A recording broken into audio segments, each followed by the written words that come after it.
नमस्कार बॉस, मैं सिद्धेश भट्टाचार्य।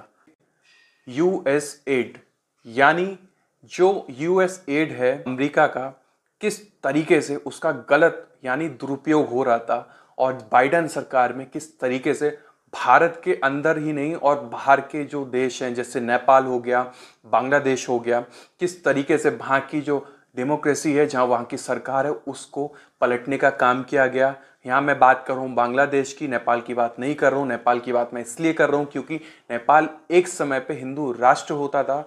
आज उस नेपाल को सेक्युलर बना दिया गया है। जिस तरीके से इसका पूरा हाथ बताया जा रहा है, आरोप हैं ये, और साथ ही साथ किस तरीके से ही जो डीप स्टेट इंडिया में जो बाहर से पैसा खा खा के कुछ लेफ्टिस्ट हैं, कुछ पत्रकार भी हैं, जब टाइम में जिस तरीके से ये लोग एंटी मोदी काम कर रहे थे। तो चलिए बिना किसी देरी के हम वीडियो में शुरुआत करते हैं कि चीज़ों को रखते हैं।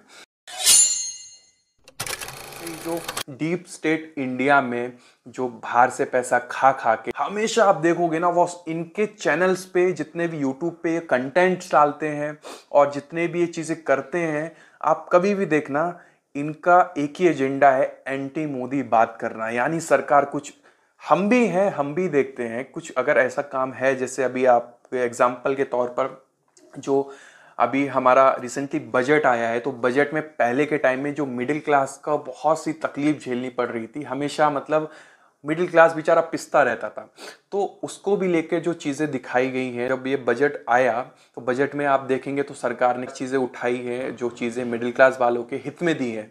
और जो ये लोग बोलते हैं गोदी मीडिया, आप जो बजट वाला मैं आपको टॉपिक बता रहा हूँ, जो मिडिल क्लास लोग जिससे बहुत ज़्यादा मतलब परेशान थे, वो बोलते थे, इसी मिडिल क्लास के मैटर को आपको मैं दिखाता हूँ। जिस तरीके से बोलते हैं आज तक, इंडिया टीवी का, टाइम्स नाउ, जितने भी चैनल हैं सब बिके हुए हैं, ये सारी चीज़ें। बस वही चैनल वाले लोग अब सरकार के खिलाफ भी आवाज़ उठाते हैं, तो उन्हें फंडिंग नहीं मिलती है या उन्हें उस टाइम वो चीज़ें नहीं मिलती हैं, मतलब कुछ भी बताओगे। देखिए मैं आपको एक शो दिखाता हूँ, टाइम्स ऑन अब भारत पे न्यूज़ की पाठशाला में आता है। इसमें प्रूफ के साथ मैं आपको फैक्ट के साथ दिखाता हूँ किस तरीके से सुशांत सिन्हा का एक खुद का ये शो है। इसमें मिडिल क्लास को लेके जो उनका दर्द है, तकलीफ है, वो खुद इन लोग ने उठाया। सच्चाई ये है कि पिछड़े दलितों की पॉलिटिक्स करने वाले आपको मिल जाएंगे, भर भर के मिल जाएंगे। मुसलमान के लिए कलेजा काट कर रख देने वाले तो उससे डबल भर भर के मिल जाएंगे। लेकिन इस देश की एक विशिष्ट प्रजाति है मिडिल क्लास, आम आदमी। उसकी बात करने वाला आपको ना मिलेगा बॉस कोई। मिडिल क्लास को तो अब ऐसा लगने लगा है कि उसका जन्म ही जैसे टैक्स भरने के लिए हुआ है। पहले सरकार सैलरी में से टैक्स ले लेती है, फिर हर सामान पर लगने वाली जीएसटी भरो, और अब तो ऐसी ऐसी चीजों पर जीएसटी लग रही है कि आम आदमी का कलेजा बैठा जा रहा है कि चल क्या रहा है देश में बॉस। हाल ही में जीएसटी काउंसिल की मीटिंग में ऐसी ऐसी घोषणाएं हुई हैं कि आम आदमी का दिल उस गड्ढे में घुसा बैठा है जो संभल जैसी खुदाई भी हो जाए ना तो ना निकले। लोगों का जो दर्द है वो मजाक के रूप में बाहर आ रहा है। वित्त मंत्री निर्मला सीतारमण को लेकर खूब मीम्स बनाए जा रहे हैं। ऐसा इसलिए क्योंकि जीएसटी को लेकर ऐसे ऐसे फैसले हुए हैं जो मिडिल क्लास को तो समझ में नहीं आ रहे। जैसे अगर आप देखें कुछ फैसले आपको मैं बताऊं, पुरानी गाड़ी बेचने पर टैक्स 12% से बढ़ाकर 18% कर दिया गया। पॉपकॉर्न पर टैक्स को 3 कैटेगरी में बांट दिया गया। पॉपकॉर्न जो आप खाते हैं, नमक और मसालों वाले अनपैक्ड पॉपकॉर्न पर 5% टैक्स लगेगा। पहले से पैक और लेबल वाला पॉपकॉर्न है तो उस पर 12% टैक्स लगेगा। कैरमलाइज्ड यानी मीठे पॉपकॉर्न है तो 18% टैक्स लगेगा। हेल्थ इंश्योरेंस पर जीएसटी कम करने या हटाने का कोई फैसला नहीं हुआ। यानी जिस पॉपकॉर्न को खाते खाते आम आदमी सोच रहा था कि शायद हेल्थ इंश्योरेंस पर जीएसटी कम हो गई, यह सुनने को मिलेगा, उसको पता चला कि उसके हाथ में जो पॉपकॉर्न है उसकी प्रजाति तय करके अलग अलग टैक्स लग गया है पॉपकॉर्न पर, लेकिन उसके इंश्योरेंस पर टैक्स घटने का कोई फैसला नहीं हुआ। गजब ही है बॉस। आप खुद सोचिए कि सरकार के पास इतना समय है कि वो पॉपकॉर्न को 3 कैटेगरी में बांटकर उस पर भी टैक्स लगा रही है, लेकिन इतना समय नहीं है कि हेल्थ और लाइफ इंश्योरेंस जैसे महत्वपूर्ण मुद्दों पर जल्दी से कोई फैसला ले लें।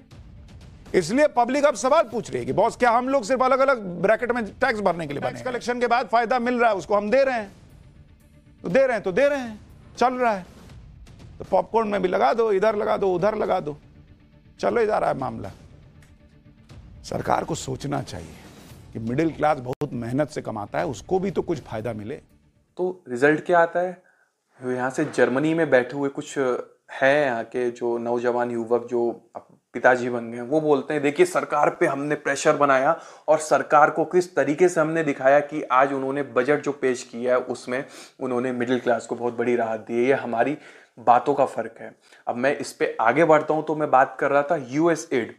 गाइज ये जो यूएस एड है ना ये बहुत खतरनाक है। जिस तरीके से यूएस एड का दुरुपयोग किया गया था लोकसभा के इलेक्शन में, इसका मैं आपको जीता जाता एक एग्जाम्पल दे सकता हूँ। ये जो कुछ अपने आप को बहुत बड़ा पत्रकार बताते हैं, जर्नलिस्ट बताते हैं, तो फिलहाल मैं यहाँ पे बात कर रहा हूँ ये रवीश कुमार की बात कर रहा हूँ। आप चेक करेंगे तो इनके सब्सक्राइबर जो हैं 12.6 मिलियन है। ठीक है, आप विश्वास नहीं मानेंगे, आप इनकी जितनी वीडियोस देखेंगे।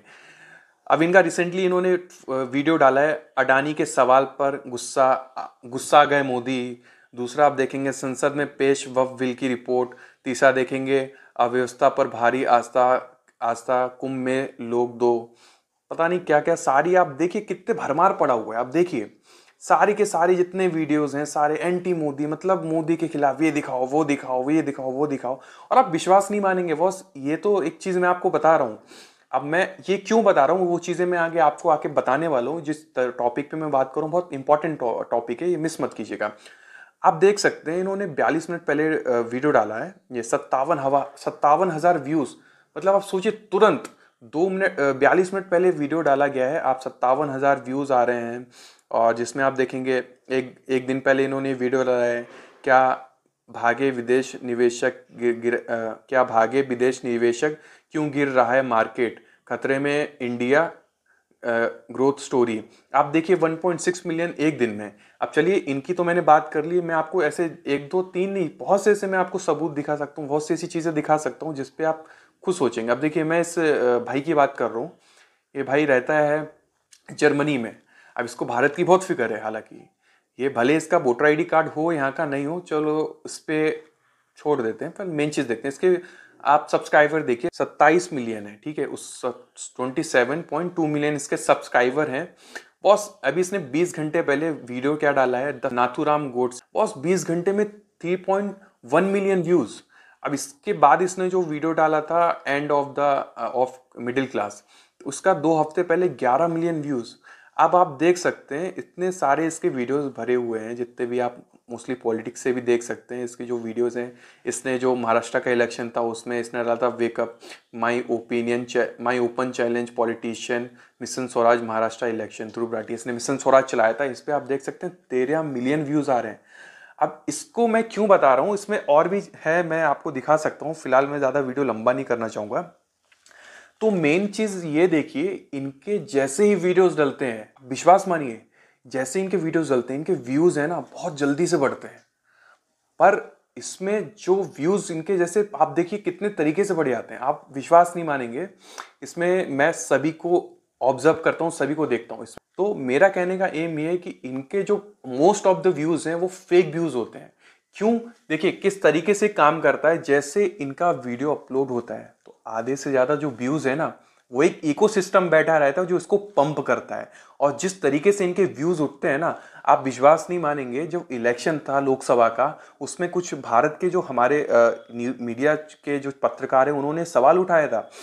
मैं तो आपको इस पिछले चुनाव का बता रहा हूं, हम में से कई पत्रकारों ने कहा कि सोशल मीडिया पर जिस तरीके से कुछ कंटेंट को रोका जा रहा था और कुछ कंटेंट को बिना सिर पैर के प्रमोट किया जा रहा था अलग अलग कंपनियों के जरिए, चाहे यूट्यूब हो, दूसरी कंपनियां हो, ट्विटर वगैरह वगैरह जो भी हो, बॉस वो बहुत अलार्मिंग था, बहुत अलार्मिंग था।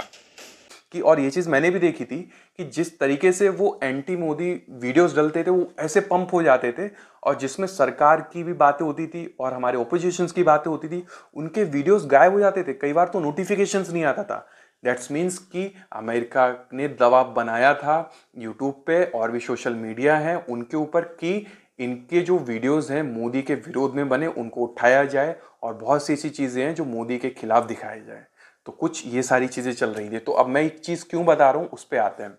देखिए हाल ही में अमेरिका ने कुछ एक इन्वेस्टिगेशन बैठाई हुई है जिसमें कि जो यूएस एड है इसने फंडिंग करी है बहुत से लोगों को। जैसे मैं यहाँ पे बात करूँ तो ये एक भैया हैं जॉर्ज सोरोस, बहुत बुढ़े हैं, कब्र में उनके पैर लटक रहे हैं। तो वो उनके बहुत मतलब बहुत बड़े पैसे वाले हैं, बहुत उद्योगपति हैं बॉस। उस इंसान को उसको पैसा गया है, क्यों? वो भाई भी एंटी मोदी एंटी भारत उसकी आइडियोलॉजी है, वो हमेशा ऐसी बात करता है। वो उसका एक ही एम है, दूसरे देशों में सरकारें उसको हम अपने हिसाब से चलाएं। तो बॉस मैं आपको बता रहा हूँ, बांग्लादेश में जो तख्ता पलट हुआ है ना, उसमें सबसे बड़ा हाथ अमेरिका का है। और मैं आपको फिर बोल रहा हूँ, अभी जो इन्वेस्टिगेशन चल रही है उसमें निकलेगा ज़रूर। और साथ ही साथ किस तरीके से उसने अमेरिका का जो जॉर्ज सोरोस है, उसके साथ साथ और भी इनके कुछ इकोसिस्टम यहाँ पे बैठे रहते हैं, वहाँ का पैसा खा खा के एंटी मोदी बातें करते हैं, वीडियोस बनाते हैं। तो अब उन सब की जो इन्वेस्टिगेशन है वो अब अमेरिका में यूएसएड की चल रही है, और आने वाले कुछ टाइम में भारत में भी उसकी इन्वेस्टिगेशन स्टार्ट होगी। और किस किस को कितना पैसा गया था, कौन बाहर का पैसा खा के भारत को तोड़ने की बात करता था, जो जिस तरीके से सारी चीज़ें चल रही थी, जितने फिर बहुत से लेफ्टिस्ट पत्रकार हो गए, कुछ यूट्यूबर्स हो गए, किस तरीके से सारी चीज़ें जो कर रहे थे डीप स्टेट के नाम पर, ये जो चीज़ें कर रहे थे, इन सबकी अब क्लास लगने वाली है। तो एक तो ये चीज़ होगी। अब वो देखते हैं भाई क्या होता है, पर मैं आपको बता रहा हूँ जिस तरीके से ये जो खेल चल रहा था ना, उसकी पोल जरूर खेलेगी। और हाल ही में इस मुद्दे को संसद में भी उठाया गया है। ये निशिकांत दुबे जी ने इसको उठाया है, इसकी क्लिप देखिए। बांग्लादेश का जो पोषाहार है, जिसको कि यूनुस जो सीईओ है, वो जिसने कि बांग्लादेश में डेमोक्रेसी को बर्बाद किया, उसके साथ गांधी परिवार के क्या संबंध है? चौथा सवाल यह है कि राजीव गांधी फाउंडेशन में जो विजय महाजन है, प्रधान जो उनकी संस्था है, उसको यूएसएड पैसा दे रही है कि नहीं दे रही है? आपने राजीव गांधी फाउंडेशन में विजय महाजन को देश को टुकड़े करने के लिए रखा है या नहीं रखा है? रूरल डेवलपमेंट ट्रस्ट जो कि जातिगत जनगणना की बात करता है, यूएसएड उसको पैसा देता है कि नहीं देता है? इसके बाद तालिबान को यूएसएड ने पैसा दिया कि नहीं दिया? आपकी मुलाकात हुई कि नहीं हुई? नेपाल में मनमोहन सिंह जी के रहते हिंदू राष्ट्र खत्म हो गया, जो एथिस्ट मूवमेंट है उसको यूएसएड ने पैसा दिया कि नहीं दिया? सामंता पावर से आपकी मुलाकात हुई या नहीं हुई? हेल्पिंग हैंड, इन फलाह इंसानियत और अल खिदमत, जिसने कि इस भारत में आतंकवादी नक्सलवादी गतिविधि बढ़ाई, उसको यूएसएड ने पैसा दिया कि नहीं? कांग्रेस पार्टी के साथ उसके संबंध में वक्फ के एक्ट को जो जकात फाउंडेशन विरोध कर रहा है, जिसको कांग्रेस पार्टी सपोर्ट कर रही है, वो उसको यूएसएड ने पैसा दिया कि नहीं दिया? मेरा आपके माध्यम से सरकार से आग्रह है कि इस देश में कई संस्थाएं ह्यूमन राइट्स लॉ के नाम पर, शेरपा के नाम पर, coordination of democratic rights organisation के नाम पर, राइट ऑफ फूड कैंपेन के नाम पर, सेंटर ऑफ पॉलिसी रिसर्च के नाम पर, एसोसिएशन ऑफ डेमोक्रेटिक रिफॉर्म्स के नाम पर, नमामि के नाम पर। आगे बढ़ते हैं इस टॉपिक पे। तो देख लिया आप, साथ ही साथ जो प्रधानमंत्री नरेंद्र मोदी चीजें अमेरिका और भारत के हित में जो चीजें हुई हैं उस पर हम बात करेंगे। तो मुंबई में 26/11 का जो मेन आरोपी बताया जाता है, जिस तहाफुर राना, इसको यहाँ पे भारत में भेजा जाएगा। जिस In addition, the United States and India will be working together like never before to confront the threat of radical Islamic terrorism, a threat all over the world actually. Today I'm pleased to announce that my administration has approved the extradition of one of the plotters and one of the very evil people of the world, and having to do with the horrific 2008 Mumbai terrorist attack, to face justice in India. So he's going to be going back to India. के ऊपर बहुत गंभीर तरीके से भारत ने अपने आरोप लगाए कि ये मेन टारगेट इसने किया था मुंबई को, जिस तरीके से 26/11 का। अब हो सकता है जब अमेरिका से यहाँ पे आए तो इसके ऊपर केस चले और मुंबई में जिस तरीके से इसने जो किया है उनको इंसाफ मिल सके। साथ ही साथ आप आगे देखेंगे कि F-33 5th generation fighter jet, ये आप विश्वास नहीं मानेंगे, अमेरिका एक ऐसा कंट्री है जो अपनी नई लाइक आर्म्स से रिलेटेड कोई चीज़ें हो गए तो वो जल्दी देशों के साथ, किसी और देशों के साथ शेयर नहीं करता है। बट आप विश्वास मानिए कि भारत एक ऐसा देश है कि उसके साथ ये यूएस साइन कर रहा है कि आने वाले टाइम में वो F-33 यानी 5th जनरेशन वाला जो उनका फाइटर जेट है वो इंडिया को सेल करेगा, भेजेगा, और ये हमारे पास आएगा तो हमारी खुद की जो आर्मी है वो और स्ट्रांग होगी। इसमें से मुझे एक बहुत अच्छी चीज़ लगी है जिसमें कि मैं आपको दिखाना चाहूँगा कि भारत और अमेरिका के बीच में कॉरिडोर की बात हुई है, जिसमें कि इस कॉरिडोर का नाम दिया गया है IMEC। ये डायरेक्टली भारत के मुंबई से कनेक्ट होके अमेरिका तक जाएगा। ये मुंबई से सीधा जाएगा यूएई के बाद से सीधा सऊदी अरेबिया से कनेक्ट करते ये सीधा इजराइल होते हुए ये USA ग्रीस तक पहुंचेगा। ग्रीस तक ये कनेक्ट किया जाएगा। तो ये आप कुछ है देख सकते हैं, और साथ ही साथ में आप देखेंगे तो हमारे पास ऐसी बहुत सी चीज़ें जो वहाँ पे प्राइम मिनिस्टर ने बोली हैं। ये चीज़ें अमेरिका की रात हुई है डील, और अब देखते हैं किस तरीके से जो प्रभाव है डीप स्टेट के ऊपर पड़ता है। आने वाले टाइम में हमें सारी चीज़ें देखने को मिलेंगी। तो फिलहाल ये जो वीडियो अगर आपको अच्छा लगा हो तो प्लीज़ ज़रूर से लाइक कीजिएगा, चैनल को सब्सक्राइब कीजिएगा, और मिलते हैं आपसे एक और न्यू वीडियो में। तब तक के लिए जय हिंद, वंदे मातरम, धन्यवाद, जय श्री राम, थैंक यू।